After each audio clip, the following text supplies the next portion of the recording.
Hello, and welcome to another engaging episode of Stan the History Man. And I'm your host, Dr. Stanley Sandler. Today, I want to talk about uh, ocean liners and the golden age of ocean liners.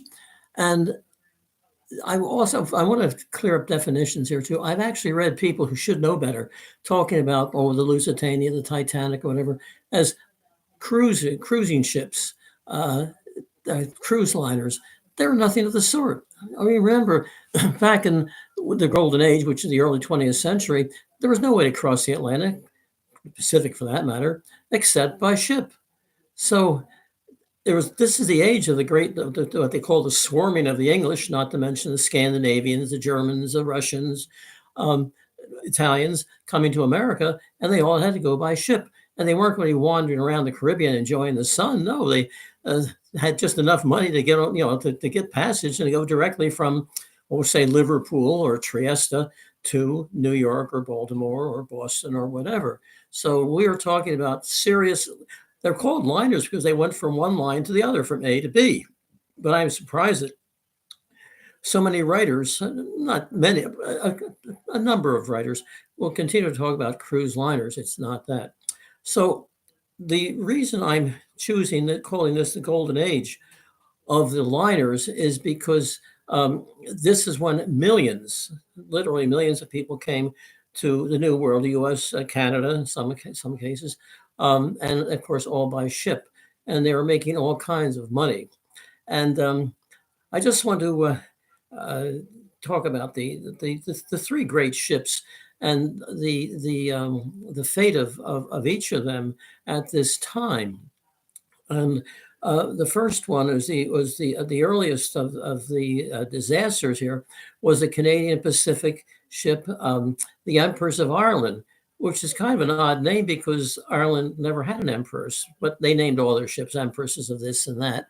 I think there was even one Empress of Siam. So, at any rate, the Canadian Pacific had a real advantage in this respect. If you were going to, let's say, go to the West Coast, you're coming from, you're in a businessman, let's say from London, and you take the ship from Southampton to the Canadian Pacific, you'd land at probably Quebec City. Couldn't get closer than that because of the rapids in the St. Lawrence River, and then you could take a train nonstop. Well, stop a bit, but nothing major, not a lot of stopping, from Quebec right to British Columbia.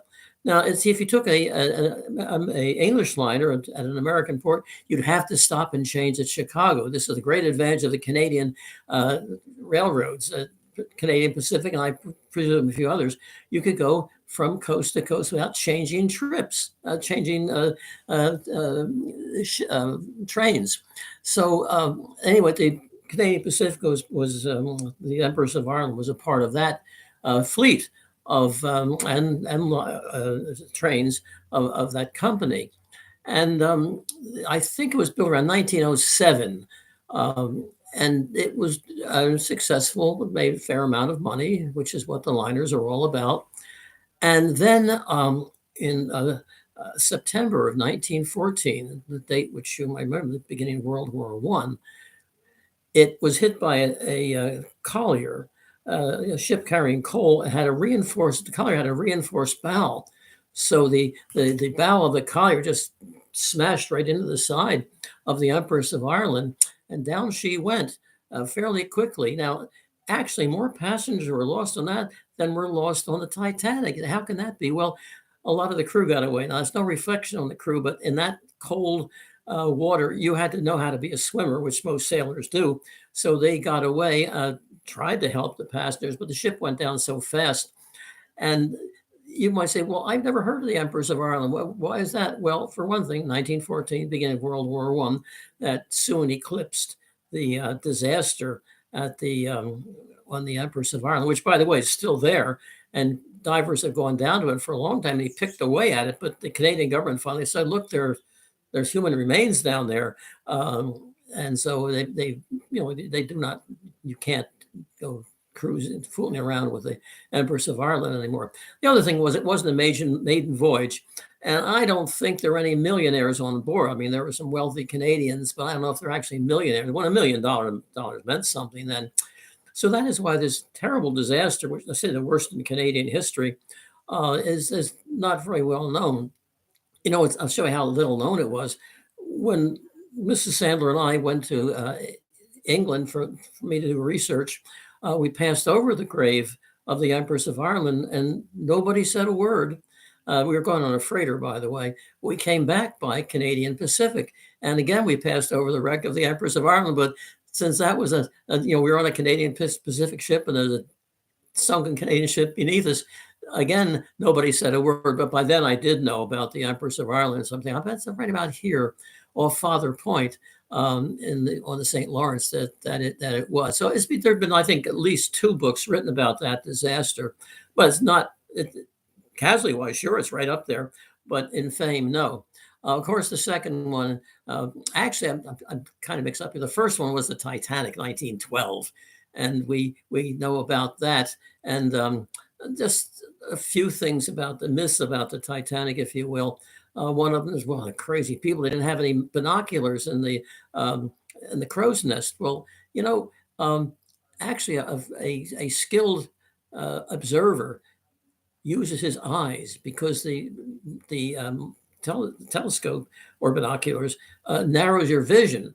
And so once they see that a spot using their own eye power, then they'll get out a microscope or a telescope and spot it and then see what it was. But of course, it'd be too late anyway. So if they, had the telescope or not.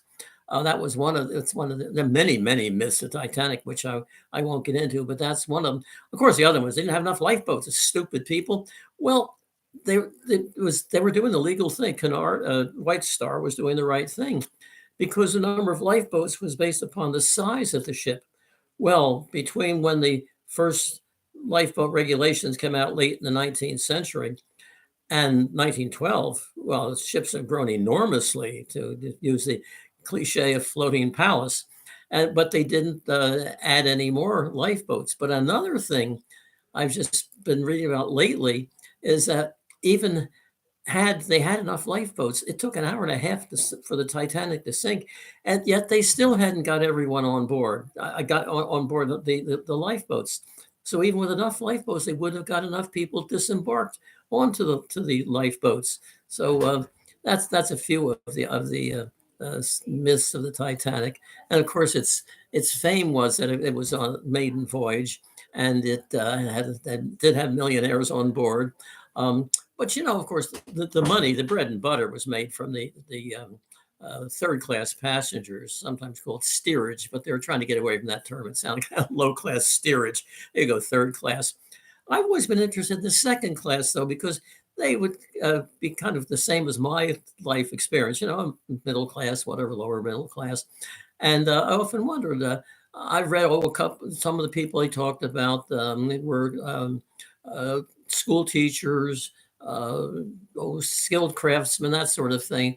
Had enough money to go on the Titanic, but to go second class. So they were fairly decent accommodation. I just like to know more about them because you don't read much about them. And a point that everyone makes, but still worth remaking, is that the food and the conditions on the Titanic and other great liners, in most cases, were better than what they had, especially if you're a poor peasant from Russia. You probably had to sell all your cows or something to get the passage across the Atlantic. And the food was certainly better than what you had at home. So this was the way, the only way, really, if you're coming to this country. Not everybody coming over as an immigrant, of course, but certainly first and second class. My grandparents came over, of course, on a liner in 1912, and my grandfather was a skilled instrument maker in England. He wasn't fleeing religious persecution or anything by this time, and I'm sure that both of them traveled second class. I wish I'd asked them when they were still alive. I couldn't ask my grandfather. Both of my grandfathers died in the flu epidemic of 1918, so I never had a grandfather. Anyway, so that's the Titanic and the Lusitania. Let me show you a picture, a model I have of the Lusitania. This is a magnificent model, readily available from various, I guess, Airfix and so on. These big plastic models, and there's some bit of the rigging coming loose. There was the difference, though, between the Titanic and the Lusitania. Kind of a big difference, but the passengers were probably not even aware of it. The Lusitania is the older of the ships. I think it was completed in 1906, close to the completion of the Empress of Ireland, but it used turbines. It's spinning like fans. And they that really revolutionized warships, passenger ships, freighters, whatever. But for reasons which I'm not entirely sure of, and I don't think historians have really pinned it down, the later ship, the Titanic, was reciprocating, back and forth, up and down, like the cylinders in your car, unless you're driving an electric car. So they actually, what it was, I think, would be more vibration with the reciprocating engines than in the turbines. Turbines are more expensive, though. In fact, there's only about 4 or 5 of the major powers in the world at the time could cut a turbine blades. So that was a major expense. But I'm sure that was not what impelled White Star to go, in a sense, go back to reciprocating engines. Of course, very efficient reciprocating engines at top of the line, but still, I've often wondered that, and I'm not the only one that wonders that. So then we get into the third one, the Lusitania, as I was showing you. And the Lusitania, of course, is famous because it changed a lot of American opinion about Germany. However, again, a myth about the Lusitania, that got us into World War I. Well, wait a minute. The Lusitania went down in May of 1915.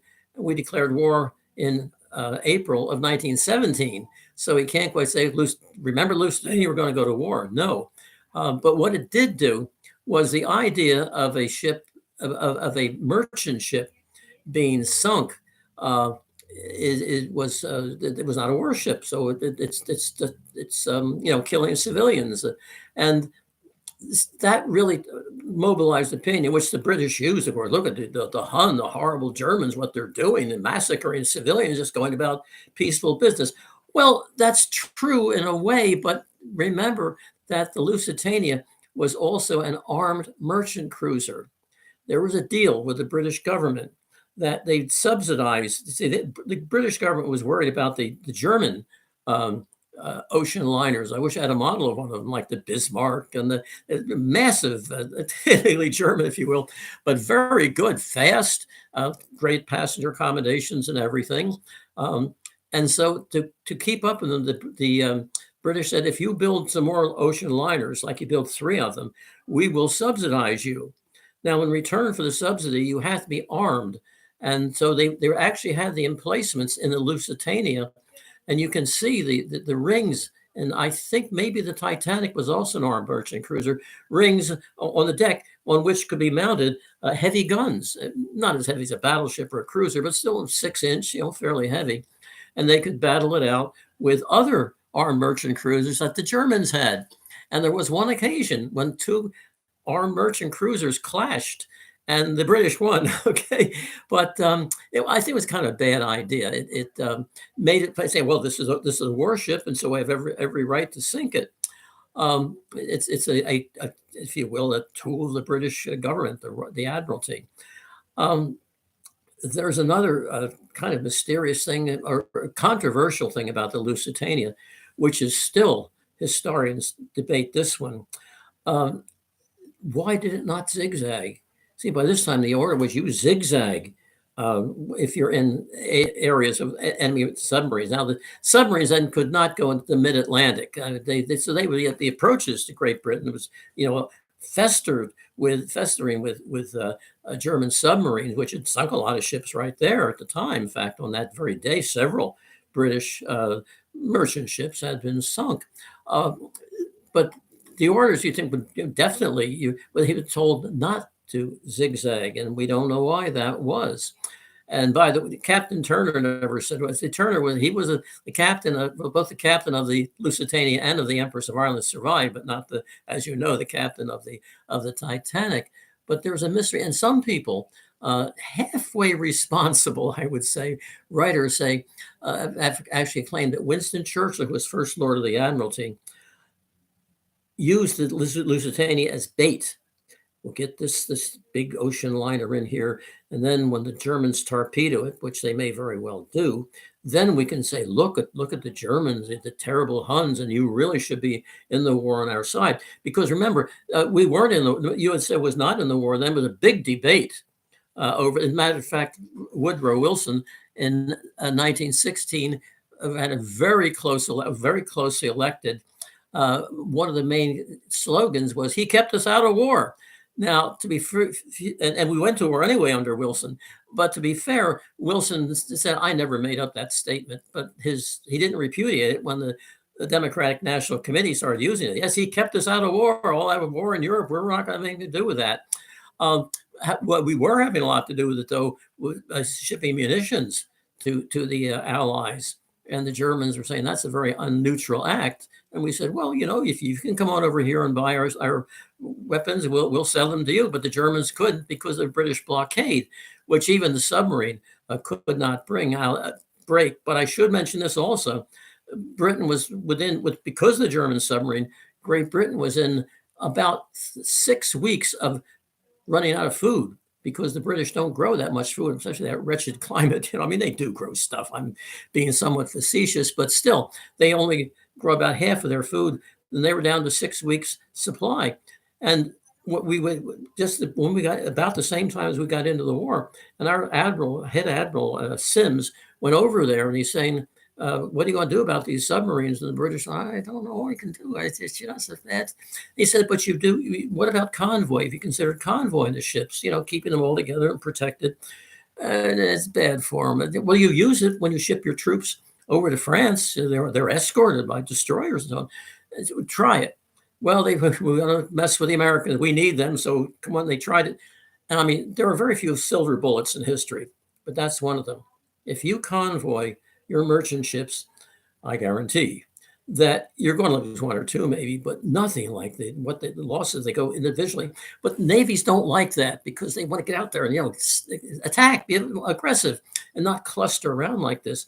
But it worked. It worked in World War I, and it worked in World War II. And in both cases, the admiralties on both sides of the Atlantic were, I don't know, that's a good idea or not. And we were slaughtered off the coast of North Carolina by the Germans. They called it their happy hour. They were just sinking ships all over the place because they weren't convoyed. As a matter of fact, there were some German submarines in the St. Lawrence Seaway sinking ships so they could, see the lights of Toronto practically. I'm exaggerating here again, but I mean, still, they were everywhere. So that's silver bullet in history. But let's get back to the ships. And the Lusitania sank fairly quickly. Fortunately, the water is fairly warm. This is May of 1915. And so a large proportion of passengers got off. I think about 700, 800, we're never positive about it, went down with the Lusitania. And the British used this. I mean, they had a mass funeral for those bodies that had washed ashore or died that they made it ashore. And there was a separate burial plot for the Americans, and they had all the music and the church representatives. They're all showing these caskets of dead Americans. This is a terrible thing. And there were people who were saying that Teddy Roosevelt said, "You've got a streak of yellow down your back, Mr. President, if you don't go to war against these Huns." Because of the Lusitania and the other things, which was the Germans sinking of American ships, even before we got in the war. But Wilson did hold off until eventually the pressure just became too great with renewed German submarine sinkings. So the Lusitania is still down there, and of course, with modern methods of underwater exploration, we have thoroughly exploited, and we can see the gun rings in the deck, rusted gun rings in the wet deck from this armed merchant cruiser. So after the war, of course, the transatlantic race continued. It's called a race between, now Germany was knocked out of the picture here. In fact, we took over some of their ships and gave American names to them, like the Vaterland became the Leviathan under American control. And the the whole type, everything changed, not everything, but they became more tourists, going up the prosperity of the 1920s. And I've mentioned something about the 1920s that like nobody mentions. That is, there's no war in the 1920s. So there's no problem there. The ships could go back and forth.